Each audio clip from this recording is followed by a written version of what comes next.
Hello and welcome to my channel, The Flamenco Coach. I'm Belinda Retamel, your flamenco coach. In this video today, I'm going to share with you 11 reasons why you should learn how to improvise for Bulerías Por Fiesta. I get it, it's scary.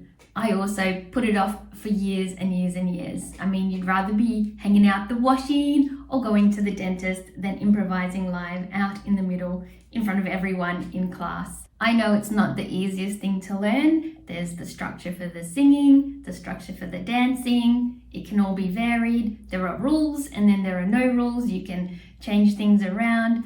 That doesn't help. And then there's, of course, listening out for the cues in the music. So being able to pick out the caída, the drop in tone, where to put in your steps, where to finish your steps.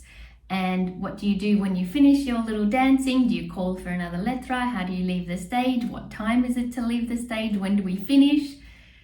It can seem very scary, but I'm here today to give you 11 good reasons why you should actually rip that band-aid off and learn how. Don't leave it up to, I hope nobody ever asks me to get up and improvise, because that's not going to happen.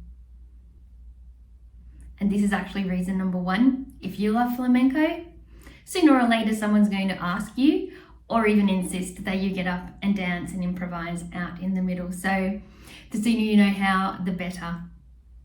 The second reason is if you can improvise, this means you understand how the singer is singing and how the guitarist is playing. And this is a valuable skill that you will use across all the flamenco palos. So no matter whether you're dancing alegrías, seguirías, soleá, tangos, all of the palos, you need to know how the singer is singing and how the guitarist is playing. Flamenco at its core is made up of a singer, a dancer and a guitarist, so understanding what each person is doing is going to be very key in helping you to become an accomplished flamenco dancer.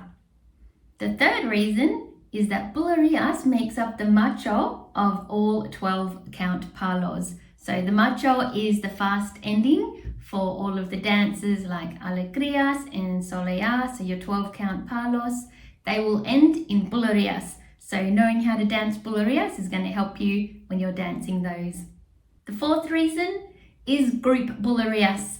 Need I say more? How much fun is it to get up and dance at the very end of fin de fiesta with all your compañeros on stage? But if you haven't had a turn in the middle, it's going to be weird for you to then get up and join in with everybody else at the end. So you're going to want to know how to get out there and dance on your own so that you can then join in with everybody else at the end. And I'm going to make another video on this one, the group bulerías, because it is pretty simple. And once you understand the structure, you can get up and without any rehearsals, dance group bulerías with everybody, anytime, anywhere.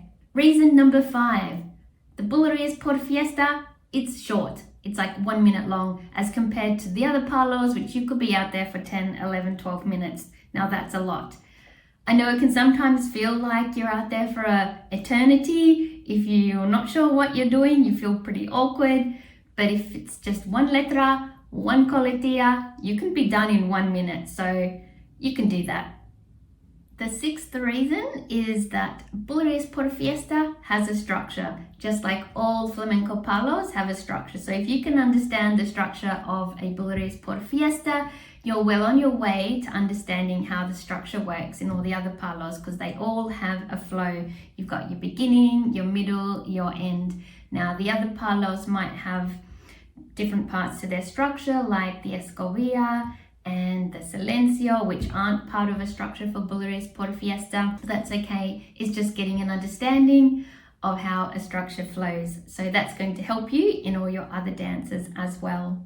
Reason number 7, Bulerías Por Fiesta is for everyone. Beginners, advanced, intermediate, non-dancers. It's not just for the technically trained, it's for everybody. So you have no excuses not to get out there. You can't say, well, I've only just started.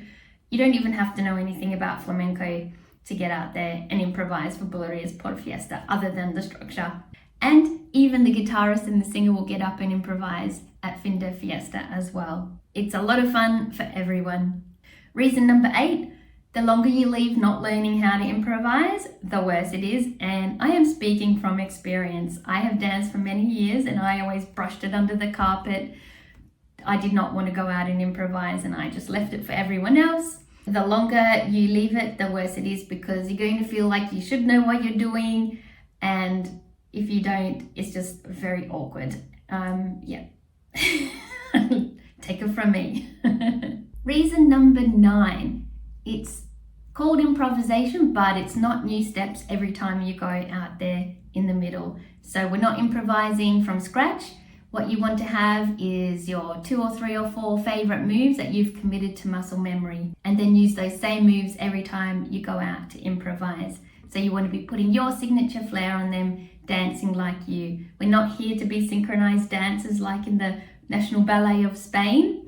Even the top flamenco dancers in Spain dance the exact same moves every time they get out and improvise, and they just make them better and better each time. And even Farokito's family, they've been passing down their moves from generation to generation. So they are definitely not coming up with new moves every time, and you don't have to either. Reason number 10, it's a chance to dance solo. So I don't know about you, but if you're in class with other dancers, you're probably just out there doing your student showcases, and you don't really get a chance to be the star of the show all that often. So this is your opportunity for it to be just you shining on stage. Doesn't that sound like fun? So this is where you can put your personality into it and just have a lot of fun. It doesn't have to be complicated, just some simple marking throughout the letra. Once you hear the singer is finished, you can do your llamada, head to the corner and call for the finale, and then dance your way off stage. And hey presto, you've done your first improvisation for Bulerías Por Fiesta. So keeping it simple is key. And the final reason number 11, it's fun. I know it seems scary at first, but if you can feel the fear and do it anyway, you're going to find out that actually there was really nothing to be scared about, and it's just a ton of fun. So I really want that for you. And if you need some help with improvising, make sure to have a look at some more of the videos on my channel. I've got a lot there that talk about how to improvise, and I also have some courses that you can have a look at, and the links will be down below in the description. Thank you for watching, and I'll see you in the next video. Bye.